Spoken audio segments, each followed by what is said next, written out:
a bipartisan group of senators announced an agreement on principle for gun safety legislation. 10 senators in each party announced support for the deal.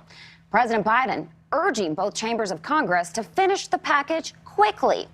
This marks a major breakthrough in the House's attempt to address recent back-to-back mass shootings. One of the most important pieces of the framework is helping states create and implement so-called red flag laws. The other major change in the legislation is issuing a more thorough background check for people between ages 18 and 21 who go to buy a gun like an AR-15. Russell Stuart, he owns a gun store and a national security company in California. He's joining us tonight. Hi, Russell. And he's going to tell us a little bit more about what he thinks about this deal. Do you think that these laws are going to be effective in the real world? It's great to be back with you, Kelsey. I hope so. I mean, we've had a ban on 21-year-olds buying AR-15s here in California for quite a long time. So you have to be over 21 years old. And we still lead the nation in mass shootings. So I really do not believe that it's an age issue. I believe it's a mental health issue. And until we can actually bring people together, hospitals, parents, schools, churches, community, to get these people the help that they need and to identify the people that are criminally not well, that's the way that you can help the gun industry figure out who not to give that gun to. And that's how the background checks can actually work and be more effective.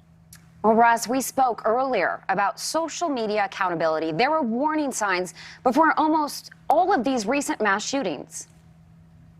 Absolutely. I mean, the red flags are already there.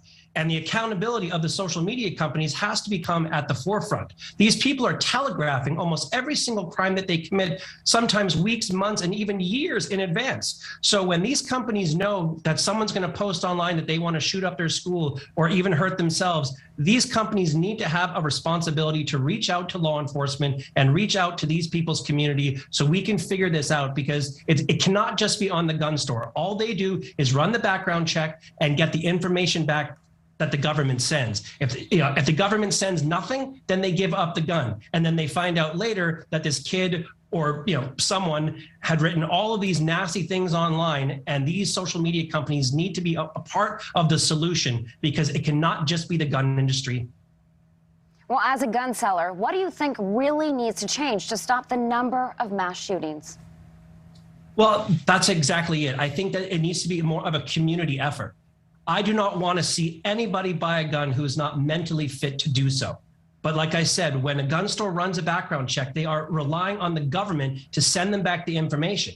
Now, these kids, these 18-year-olds, have not done any crimes yet, so they're not going to be in any database, but they are posting violent things online.